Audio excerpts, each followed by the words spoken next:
Hi, this is John Hunter with REL. We're here to celebrate this new Classic 99. Now last year we came out with a piece called the 98 that kind of lit the retro vintage market alive, but also got to a whole bunch of people that really, they've let us know, they were waiting for wood. They just wanted the natural beauty of wood in their home and in their system, and this just solved everything. So Classic 99 builds on the success that happened with the Classic 98 that came out last year. We almost instantly were inundated with requests for reviews on that piece. I'm sure Steve Guttenberg has given a perfect score to other pieces in his long and storied career as sort of the paterfamilias of the whole YouTube renaissance. But I've never seen one before, and the man did about a 26-minute long video and found it to essentially be a faultless product in terms of what it delivered, the sort of latent desire for things that are beautiful and simple and elegant that make our lives better, and the sound quality was perfect with a very affordable price. 99 builds on that. This is a piece that is coming on the heels of a thing that I think it got 5 Best Of awards in the 3 months it was out for all of 2023 last year. Came out in like October, and we were named Best Ofs in 5 reviews for the year. I want you to understand, this is not just a bigger, essentially, version of the Classic 98. This is better.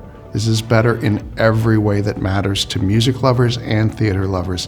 It's faster. Intonation is crisper and more precise. It releases things with a suddenness and a hugeness that the 98 does a really good job of, but this is in a completely different league. So when we say it's better, we don't just mean that it plays louder and it goes deeper, sort of traditional subwoofer virtues.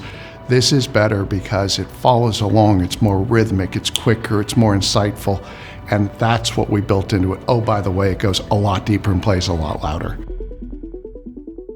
So let's dive into the sort of the interior of this just a little bit. The original 98 was a 300 watt piece and it played exceptionally loud. This is a 500 watt amplifier that is just cruising along.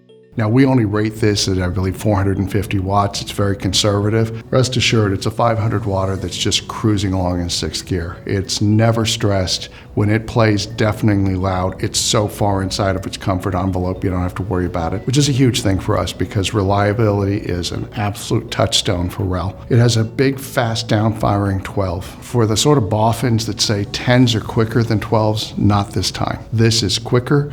This is absolutely a more precise instrument, not just a big blunderbuss of a thing that plays loud. So we have a 500 watt amplifier driving a 12-inch with massive stroke. And look, one of the beautiful things about these classics is they don't have the ultimate speed, but my God, they put this huge carpet of bass out. When it hits the floor, it spreads out in 360, and you just get this huge, reassuring, deep, concussive wall of bass. It just rolls through a room, and you get this suffusion that is really, really appealing, and you can't get it out of conventional subwoofers. It's a cool way to do things. This is also a callback to RELs of yore. This is how Richard did it in the 90s.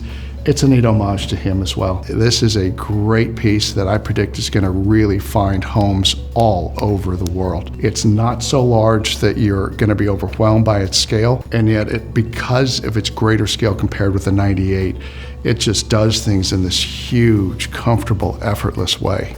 You know how big dogs walk a little bit different than small dogs?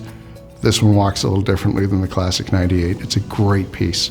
And if you've got larger speakers and larger rooms, you're like, oh, I wanted to get that 98, but it just wasn't quite right for me.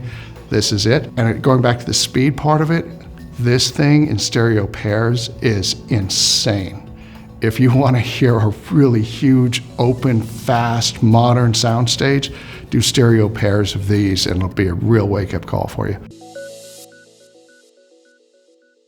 Let's jump into the physical design of this piece a little bit. It is beautifully damped. It is beautifully constructed. Big, thick cabinets. We're using, I think, 32 millimeter MDF on the sidewalls to keep everything quiet. That's about 1.25 inches for those of us who are not well steeped in the metric side of things. It's a very, very thick cabinet wall dimension. Gives a lot of strength and also a lot of damping. And we use them to sort of damp. We do it in multiple layers of MDF, so you don't just get the one big slab. When you do multiple layers, each one of the layers has the ability to quiet down the layer before. So we're using 2 big thick layers on either one of these walls, and we have a massive amount of cold air for the amplifier to stay cool. Even though this is a sealed cabinet within, there's a huge amount of convection that happens. You can imagine, so you have a 12-inch driver that's stroking back and forth a couple of inches.